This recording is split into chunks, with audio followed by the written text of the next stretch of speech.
Well, as they say across the road from us here, welcome to the penultimate panel of this conference.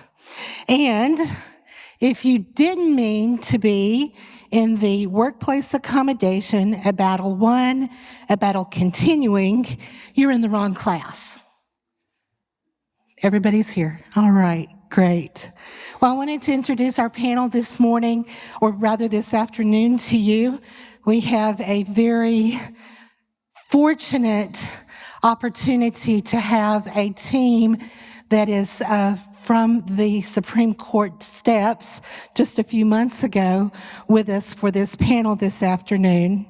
On the panel with us today is, I'm going to start with ladies first, is Stephanie Taub. She is the senior counsel with First Liberty Institute. Then I will go to the gentleman closest to me, and that is Alan Reinach. Alan is the director of the Church State Council, and within Adventist circles, I think you probably would understand sometimes better if I were to tell you he is my counterpart because he is the director of public affairs and religious liberty at the Pacific Union as well. And finally, last but not least, we have Mr. Todd McFarland. Todd is the associate counsel at the General Conference, and he is the attorney who is assigned to work all of our Sabbath workplace religious accommodation cases for the church. So let's give a hand to our panel here with us today. As I said just a minute ago, all three of these attorneys worked on the recent Groff versus DeJoy case that was decided this past June at the Supreme Court. So I'd like to start off by taking this time to kind of walk you through why this case is important. And I'd like to start with asking Todd if he could explain the Title VII and its historical context with the framework of this case. Sure, thanks, Amireh. So the law, and I apologize, we're trying to keep the legalese down to a minimum here, but there is this one phrase you need to know, and that's Title VII, right? And what that refers to is the Civil Rights Act of 1964. This is the major Civil Rights Act passed after JFK was assassinated, March on Washington, all of that. It was the law that bans discrimination federally on the basis of race, national origin, color, sex, which is a whole different topic, and then also threw in their religion. And the question became, early on, was, well, what does it mean not to discriminate against religion? So pretty clearly, you couldn't put a sign in the window that says, no Catholics need apply, right? That was pretty clear. But what about if, say, a Seventh-day Adventist needs off for Sabbath, or a Muslim needs off for prayer on Friday or for prayers during the week, during the day? Do you have to accommodate that? In other words, do you have to change your work practices, or can you, as long as you have sort of neutral work practices, assuming there is such a thing, does that require you to accommodate that? And there was some dispute over that. And before it got to the Supreme Court, talking about a different time and different day, Congress actually stepped in 1972 and made it clear that employers had to accommodate. So an employer has to do something if an employee has a conflict between their religion and their work requirement. Now, we're talking here primarily about Sabbath accommodation, but it's not just Sabbath. It's also groom and garb. It can also be speech, right? So if you're in the break room and you can talk, about how, the Kansas City Chiefs are doing, or how the Washington Commanders / Redskins are doing, or the Dallas Cowboys, can you talk about religion? And speech can come up in other ways as well. So that was what the Congress said, and they used the phrase undue hardship. The challenge is, this was in 1972, and federal civil rights laws, were relatively new. Civil Rights Act of 1964 was one of the first ones, especially post-Civil War era. And so there wasn't a lot of experience with this idea of accommodation. And the case ends up going to the Supreme Court in a case called TWA versus Hardison that looked at this question of what does it mean and what's the level that an employer has to accommodate to, right? And this was before the Americans with Disabilities Act was passed. This is before the Pregnancy Act was passed, before FMLA was passed. All these statutes that require employers to do something else were brand new. And so religion was sort of the first one out of the gate. And the rest of them learned from that. And the reason they learned from it is because the Supreme Court said in this case, and Alan and Stephanie are going to talk about this in a little bit more detail, was, well, if it's more than a de minimis cost or expense, then that is an undue hardship. Or I should say that's what we all thought they'd said up until June of this year. And then the Supreme Court is like, yeah, you misunderstood us. When I say everyone, I mean all the lawyers, all the courts of appeals, all the judges, and they'll be talking about the holding of this case that came up. So that was the issue was decided in this case in the 70s called TWA versus Hardison. And it's been since that time that the Adventist Church has been working legislatively primarily, and then more recently judicially, to try to get that change. And it all has to do with what is the level of hardship, how hard does an employer have to try? So for instance, when the Americans with Disabilities Act was passed, they said that required significant difficulty or expense. And they went through a bunch of factors on that. And they learned from religion, right? Because religion had this very low threshold. And it's important to understand on the disability context, which, again, not to steal Stephanie's whole thing, they didn't adopt that, but it can be very, very high for a disability. And here's maybe an extreme example, but the Fourth Circuit held this. There was a woman who wanted to work at Johns Hopkins Hospital as an emergency or a surgical technician who was deaf. So she needed a sign language interpreter. The sign language interpreter made more money than the surgical tech. And the Fourth Circuit said that's not necessarily an undue hardship. So hiring somebody that pays more than the person, courts of appeals have said that's not an undue hardship. It was never that friendly for religion. So that's the important context to understand, is trying to get this definition of what an undue hardship change, because that's really where the argument is. What employers had said for years is, we don't really have to try. And while Alan and I and others had had some success in the field, it had been very limited because of this unfavorable law. Very good. Thank you. So in case you don't know, Alan was Mr. Groff's first attorney on board. And Alan, if you could kind of give us an overview, because there's always a story, right? Could you give us an overview of Mr. Groff and the history of his case and his story? So Gerald Groff is a single guy, a really devout Christian gentleman from Lancaster County, Pennsylvania. He did some mission service and, raised in a Christian home, did mission service in a country that we can't talk about because missionaries aren't allowed there. And he comes back from mission service and he signs on to work at the post office. And he really enjoyed his work. He was a rural route carrier. So that's when you start with a post office, it's always in a part-time setting. And you have to gain seniority to become full-time.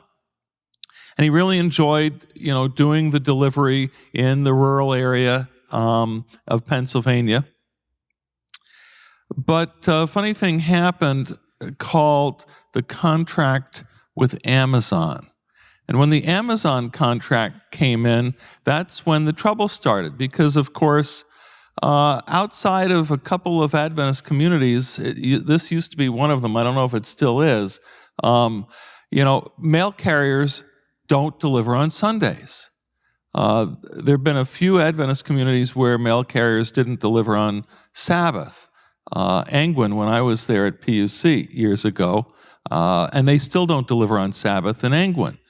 But the first holiday season, Mr. Groff was accommodated somewhat begrudgingly, but after that, his postmaster there at the Quarryville post office was pretty adamant and kind of nasty about it and said, don't count on it. Next season, you're going to have to work on Sundays.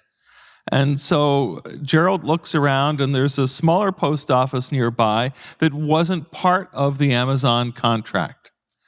Now, in the post office, you've got your seniority from the date of hire, but if you change offices, you lose your seniority for purposes of moving up and getting a full-time job. But he gave up that seniority, set his career back by certainly a couple of years at least, to transfer to Holtwood in order to avoid having to be part of the Sunday delivery of the Amazon packages.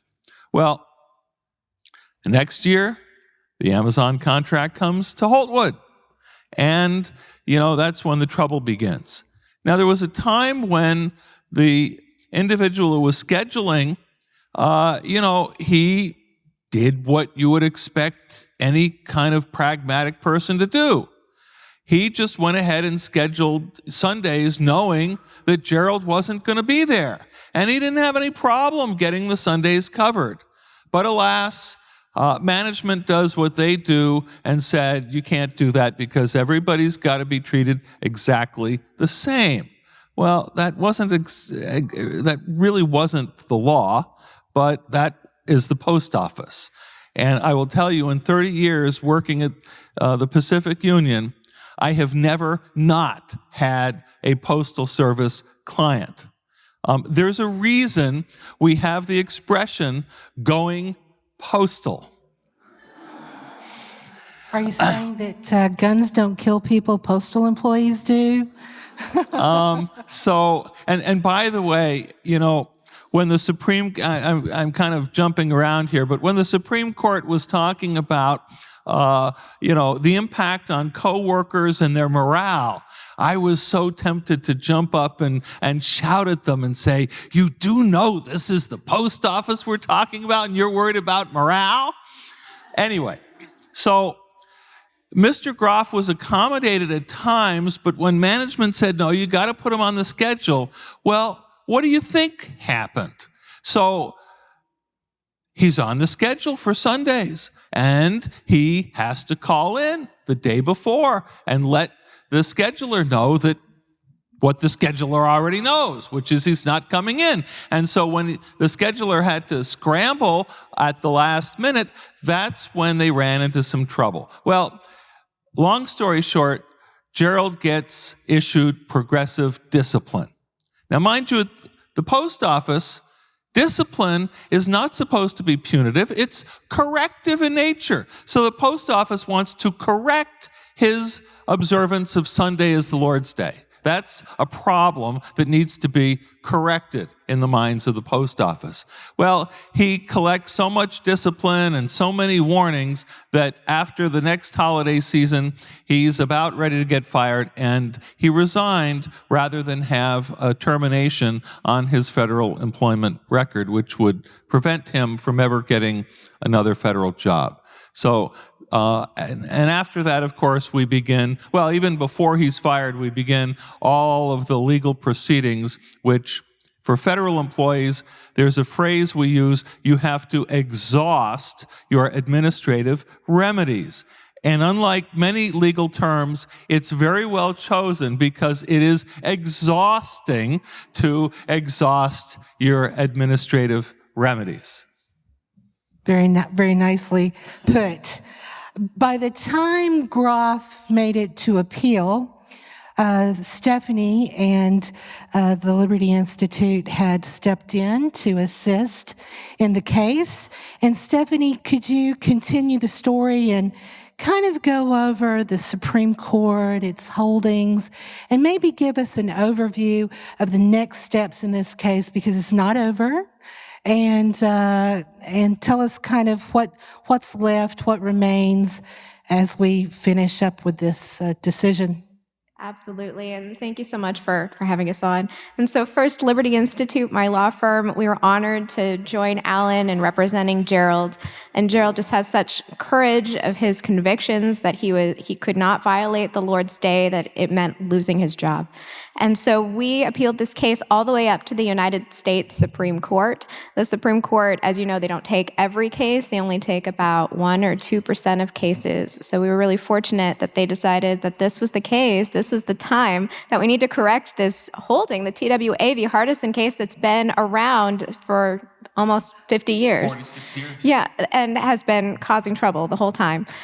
And so we were able to get support from a variety of different faith groups who filed amicus briefs supporting Gerald, supporting the right of religious employees to just be treated well in the workplace, to get religious accommodations, because too many have been forced to choose between their faith and their job.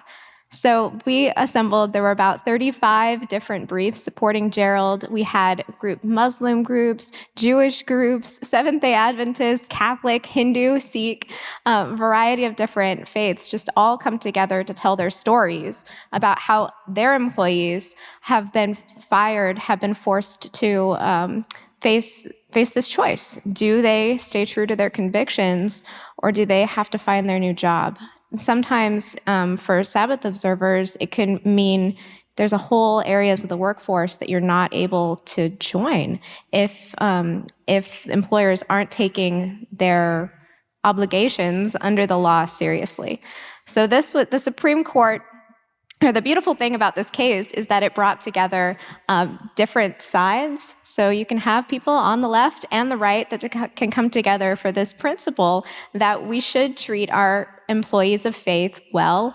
We should ensure that fewer of them are faced with this difficult choice. And so we had a unanimous Supreme Court decision, which is amazing in this day and age, but it was wonderful news to see that they overturned the Hardison standard in a way that's very unusual. They took a footnote from the Hardison case, or the Hardison opinion, and said, "Oh, that is actually what all of these courts and employers should have been applying this whole time." So the new standard, the takeaway question: when do employers have to provide religious accommodations? And so the new standard is they have to reasonably accommodate unless doing so would cause undue hardship, and that means substantial costs.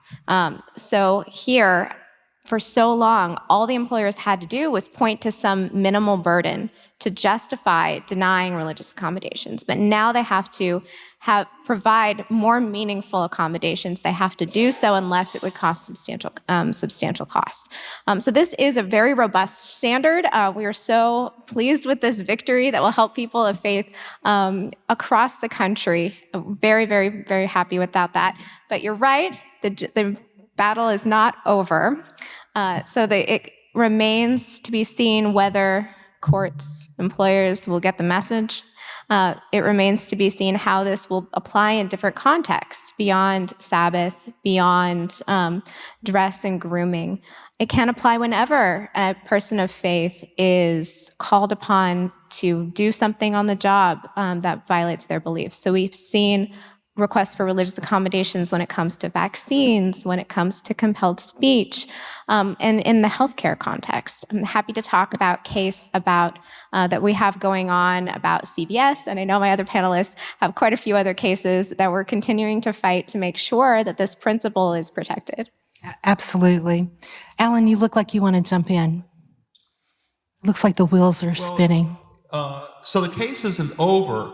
And, we've kind of won the war, but we haven't really won the battle yet, because we've had 2 rounds of discussion with the magistrate judge to try to settle the case, but we're actually going to be going back to re-brief who wins based on the new standard, because the Postal Service is absolutely determined not to accommodate.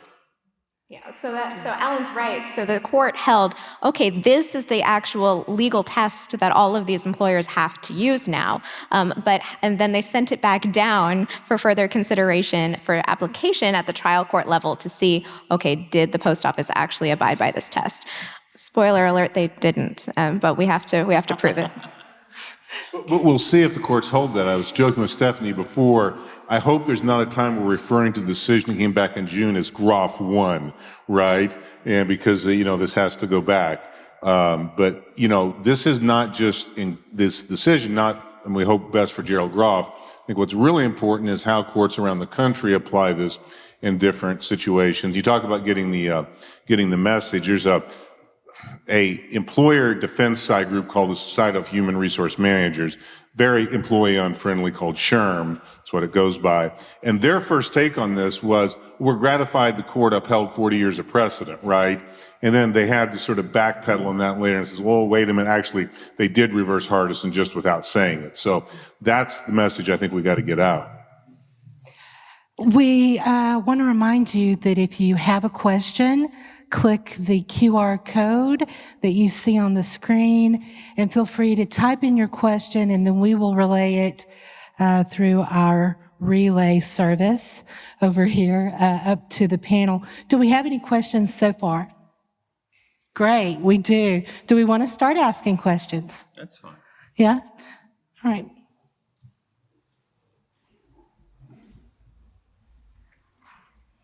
Sometimes questions spur other comments about the case that you want to say. And, while we're waiting, though, one thing I want to observe here is how significant the interfaith work that your Adventist leadership, ourselves included, have been part of for 30 years or more. Because the key moment at the Supreme Court was when the Solicitor General, representing the post office, representing the government, is trying to argue that, well, some of the courts have, downgraded religious freedom and applied this de minimis test, but many of the courts have really been very protective of religious freedom.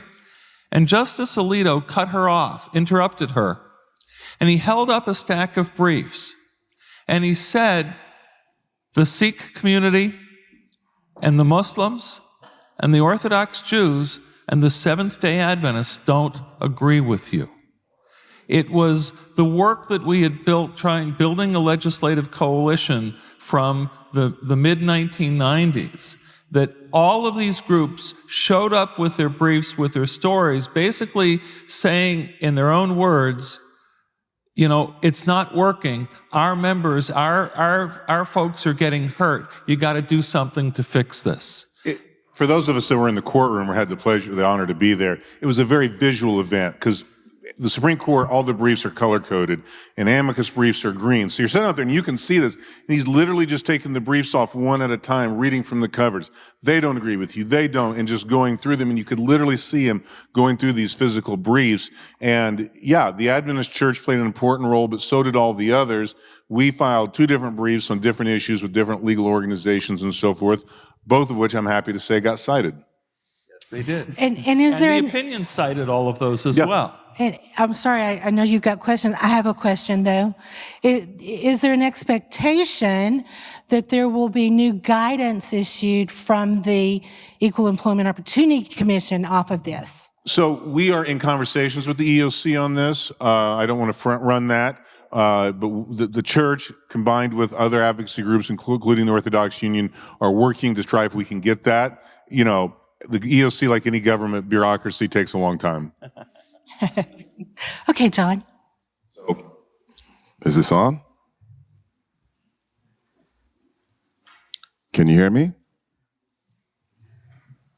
Can you hear me? All There right, here we go. We didn't do that when I was the AD here, just to be clear.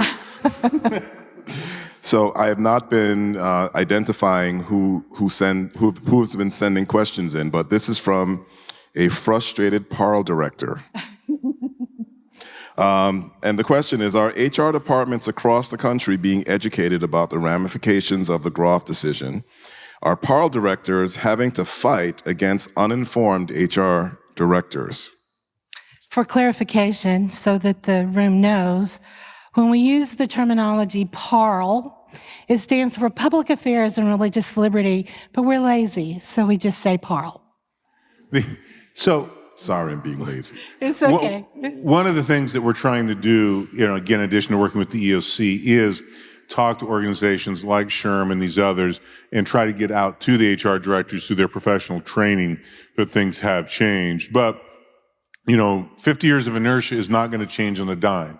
And what's really going to have to happen is the courts of appeals are going to have to start coming out with some very favorable decisions, and then HR departments will hopefully start to get the message. But it's, I suspect most HR directors, when they're going to their annual training and so forth, there should now be a section on religious liberty, right? That needs to be part of the training, and we're trying to make sure that we have a voice in that.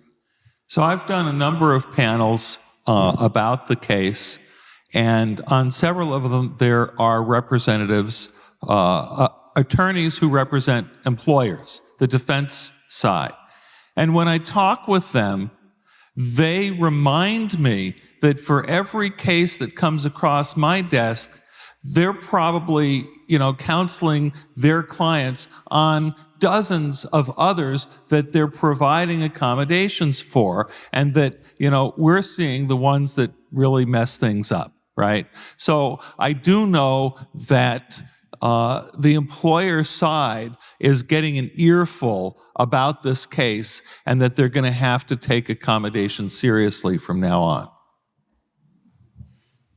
All right. The next question. Suppose during an interview, someone is told they have to work on the Sabbath. They agree. They're hired. And then after they start the job, they are convicted that they shouldn't be working on the Sabbath. What happens then? They are as protected in that as if the employer had asked, now you're not black, are you? You can't discriminate against people in the hiring process any more than you can after they're hired. It doesn't make. Title VII applies equally. Somehow this idea that you can waive your Title VII rights by, well, you knew about this or you agreed to this. And I hear this from church members. Like, well, you knew this. It doesn't matter. You can't ask people to waive their rights. And we get that in other contexts, right? We get that in race, we get that in color, we get that in sex cases, but for some reason in religion cases, we have this feeling like, well, you knew this. Well, no, the employer still has an equal obligation to accommodate in the hiring process as they do once they're hired. In fact, Alan and I were talking about beforehand, he has, and I have too, had very good experience in failure to hire claims. The thing that frustrates me is employers know they can't ask on a job application, what is your race? But they can ask about your schedule availability, which the way they do it is actually illegal, because they're required not to ask and get information about your protected class status.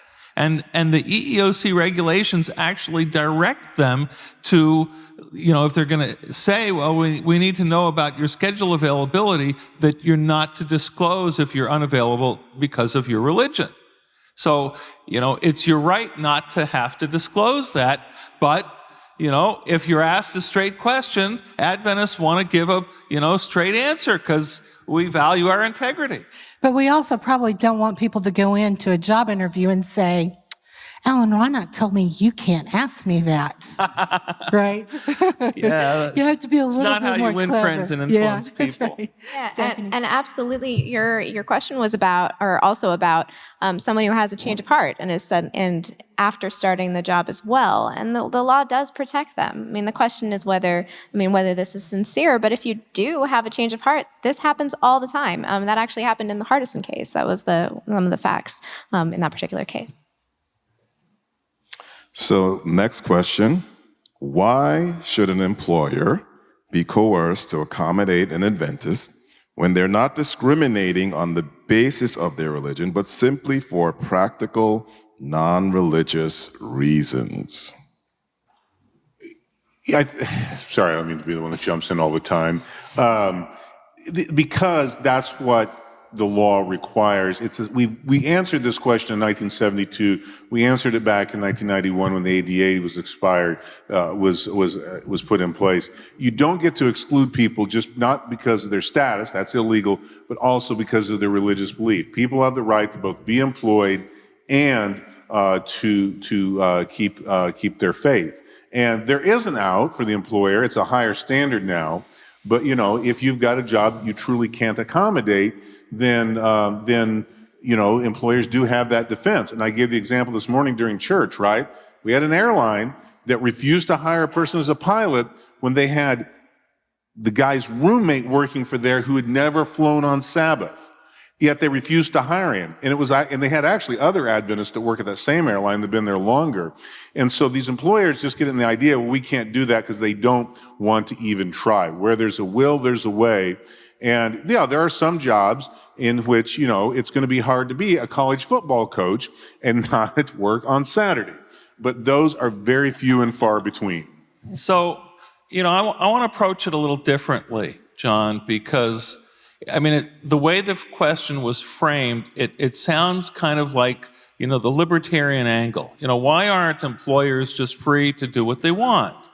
Well, I come from New York City. I come from an old Wall Street Jewish family, and I know a little bit about how New York was before we had the Civil Rights Act. And, back in the day, Jews couldn't get a job working in Park Avenue law firms. In Protestant, we used to call them WASP law firms, right? The Protestants did business with the Protestants, the Catholics with the Catholics, the Jews with themselves. Nobody would do business with the blacks or the Puerto Ricans. Everything was balkanized, racially, culturally. There was no such thing as equal employment opportunity. And there was just enormous amounts of segregation and discrimination. And so, to the libertarian-minded among us, I say, is that the kind of society that you want to return to?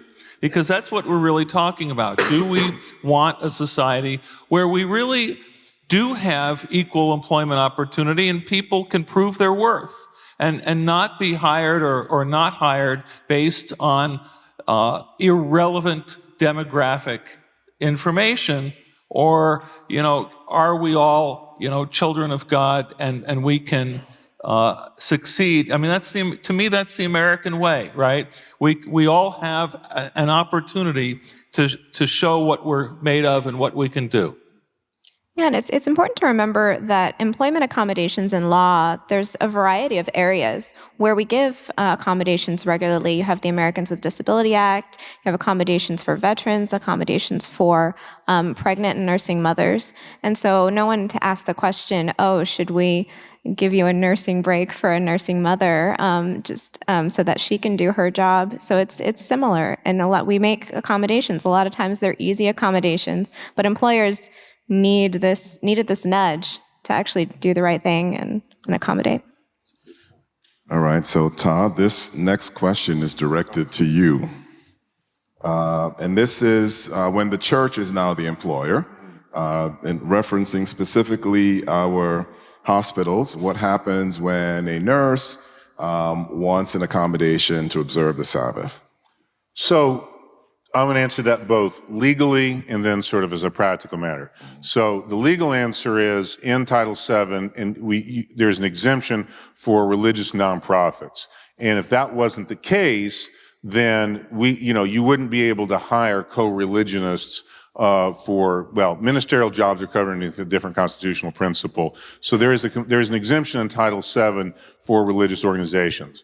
Our hospitals, and listen, you can say they don't do this perfectly right, but they, and I'm not saying they are, but I know some people can be critical of it, but they reduce their workload, their patient load, don't do, elective surgeries, and take other steps to minimize, the amount of work that's done, so they're not doing unnecessary stuff. We still have to, care for people. People need to be in the hospital. It's necessary work. We understand that. And I do know that some of our hospitals, which have a largely non-Adventist staff, will try to accommodate the church members. I've known of other individuals who actually had to work at a different hospital because it was easier to get accommodation on Sabbath. But I do think our healthcare institutions, in fact, I know they do, they try to minimize the amount of work that is done on the Sabbath, and therefore the staffing levels that are required. But from a technical legal response, they have an exemption from this because they're a religious nonprofit. The next question relates to union agreements. How does GROF impact them in terms of accommodation? So and actually Todd is the one who really taught me this. If you go back to 1964, when Congress is debating the Civil Rights Act, the labor unions had a big problem because they had been racially segregated, for all practical purposes for decades. And if they would be immediately subject to have their seniority systems challenged on grounds of race discrimination, it would be game over for the labor unions. So they negotiated a kind of escape clause that protects seniority systems from the discrimination laws. There's a carve out for seniority. That was part of the consideration in the 1977 TWA against Tardison decision, and that was really the only part of the decision that remained standing after the court has now thoroughly revised its understanding of the case. And by the way, I think it's very significant. Probably the most contentious issue before the court in Groff was not undue hardship, it was stare decisis. What do we do about precedent? What do we do about the fact that we have a 46-year-old case that was wrongly decided? And I think, was it Justice Sotomayor who was very outspoken and said, stare decisis, the rule of precedent, it's not for cases that are rightly decided. You don't need to worry about, do we overturn a case that we think was right? It's for cases that are wrongly decided.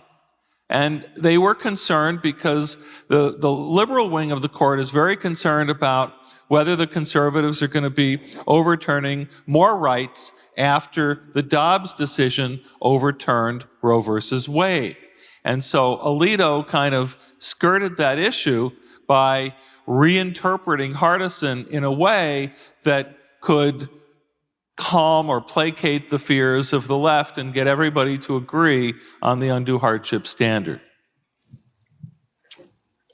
We're done. Yeah, we're no more time for questions, unfortunately. But I think we had some good ones out there, and I want to thank everybody that's here this afternoon for participating with your questions. They were great questions, but I want to thank our panel for being here. It's not everybody that gets to have the attorneys that worked on the Groff case with them, and we're just so appreciative that you were able to be here with us. I do want to remind people who are here today or who are watching that the Religious Liberty Department is here for you. We are here for our church members. When you face a workplace religious accommodation problem, we want you not to hesitate to reach out and make contact with us, because in each union, wherever you may be from, there is someone like myself or Alan or John who's gone to sit down.